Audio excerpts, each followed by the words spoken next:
There's no way that you can operate and sustain your racing program on race winnings alone. There's only going to be very few and far between of us that's able to sustain not only a livelihood off of racing, but also our racing program generally if all we are relying on is the race winnings. So in today's episode, what I'm going to be talking about is the 7 streams of revenue that you can tap into to make sure that your racing business is also profitable, but also that you're able to race when and where you want to without the fear that you're just going to be in the hole. Hi, my name is Elizabeth Joyner and I am a motorsports attorney. I also own multiple racing businesses, all of which are profitable because we tap into these 7 streams of revenue. If you haven't already, down in the show notes, I have a link that's going to go to an absolutely free ebook that I prepared. It takes you all the steps into how to get started in starting your own racing business itself. All right, so let's get started with this. The first stream of revenue that race teams tap into is the obvious one, the one that I just said at the very beginning, the fact that you tap into your race winnings. So race winnings can either be you won, like here we are at Duck River right now, it's $20,000 to win race. So you actually win that and you pocket the $20,000, or you get start money. And the way that this works is the more races you go to and the more races you start, the more races you win. And so what I start seeing is that once race teams start taking things seriously and they go on tour, or they're making sure that they're hitting a race every week or every other weekend, then they start realizing that, like, hey, I don't really suck. Like, maybe I can start bringing on cash and product sponsors. So the second revenue stream is cash and product sponsors. So how can a product sponsor be considered a revenue stream? Well, it's pretty simple. If you know what your budget is for your racing program, and you know, throwing out numbers here, let's say it's $3,000 that you need for tires a month, and you have a product sponsor that's willing to give you $3,000 worth of tires a month, that's $3,000 in your budget that you no longer need to allocate to tires. Instead, that money can be allocated elsewhere. And the other, it works equally well if it's a product sponsor that's giving you a discount. You know that your racing program needs $3,000 worth of tires, and they're willing to give you 50% off. So now you can make sure that $1,500 can remain within your budget. Like, that's what you need in order to have your expenses. So product sponsors, I do consider absolutely as a form of revenue. Then there's cash sponsors, and that's pretty easy. That is sponsorships that you get from outside individuals that are paying you to perform some sort of service. Generally, it's going to be marketing and advertising. And so you get cash from that sponsor, and you're able to take that cash and allocate it out wherever you need to within your racing program. So now you have a team that is starting to win, or at least they're starting the field. They're starting to get product and cash sponsors. The next thing that I see, the next thing that I see race teams do is they then start selling their merch. And a lot of times, you know, they start out just selling their merch from the back of the truck, which there's nothing wrong with that. That's what we did. And then you can move up to maybe getting a tent and a table. Again, that's what we did.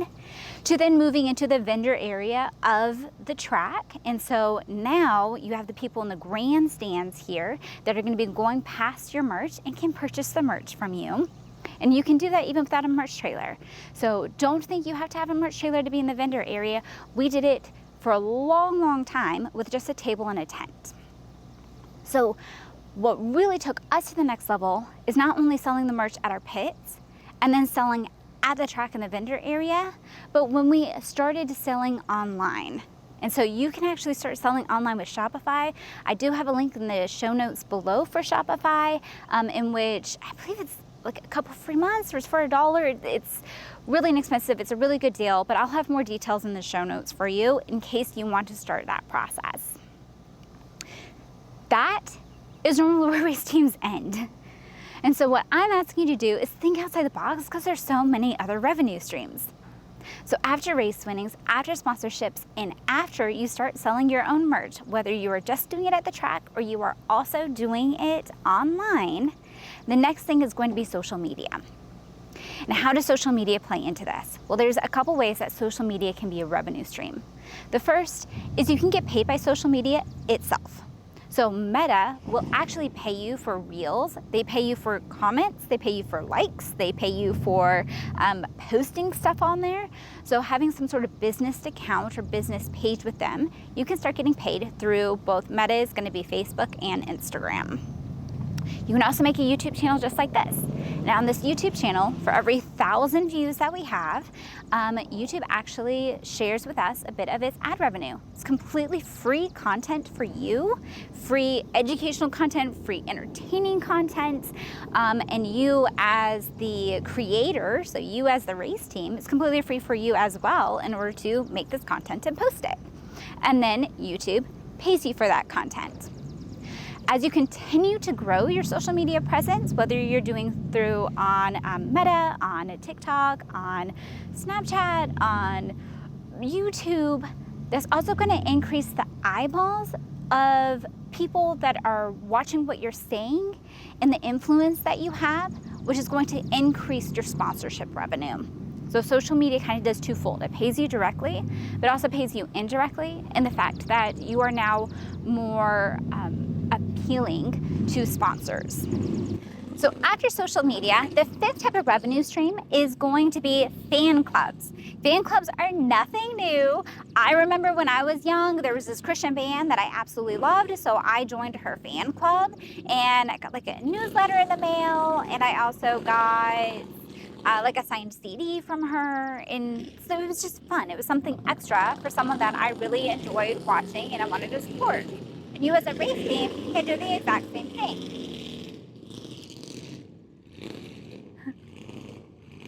They're trying to pack the infields. Hopefully it's not messing with the audio too bad. But so you can start a fan club. The way that we have our fan club is through Patreon. So fan clubs can either be, paid or unpaid platforms. With Patreon, people sign up and there's different tiers and they get exclusive content and exclusive access to us that way. And it's something that is accessible to you as a race team and that you should definitely tap into. So there's things like Patreon, there's YouTube community, there's paid Facebook groups or paid Facebook communities, but your fans want to be able to engage with you on a more intimate level and to have access to you that way. And so it's a good way to have exclusive content, exclusive updates. This can also be an email newsletter that just shoots out when you're going to be somewhere and where you're going to be. So the sixth is going to be affiliate marketing. And I've actually done that once here in this video already, and that's with the Shopify link. So that even though it gives you a discount and it's something that's going to benefit you, we do get a benefit from it as well. And that is an affiliate link. So it is links that you see on websites, on blog posts. If you see any sort of Amazon links, hey, this is the type of camera we use, those are going to be affiliate links. And you can actually earn a commission off of that without your fans having to pay or do anything for. And then the last revenue stream that I want to talk about is actually digital products itself. So we don't really do a lot of digital products. If you look at our streaming business, that's all digital. Live stream is digital. But on our race team side, what we do is we do have personalized messages. And so with digital products, that's something that someone can go on our Shopify store and they can purchase a personalized 30 seconds or a minute long message, and it's personalized and gets sent to whoever the customer is, whoever the fan is. There's other type of digital products that you can do ebooks or coloring books. Digital products is just anything that someone can purchase and then gets transferred to them digitally online. So it's something that's pretty seamless and pretty easy to do. If this information was helpful to you, it is so helpful to us if you hit the thumbs up button and if you subscribe to get additional content like this. Until next time though, I think you'll enjoy one of these next videos.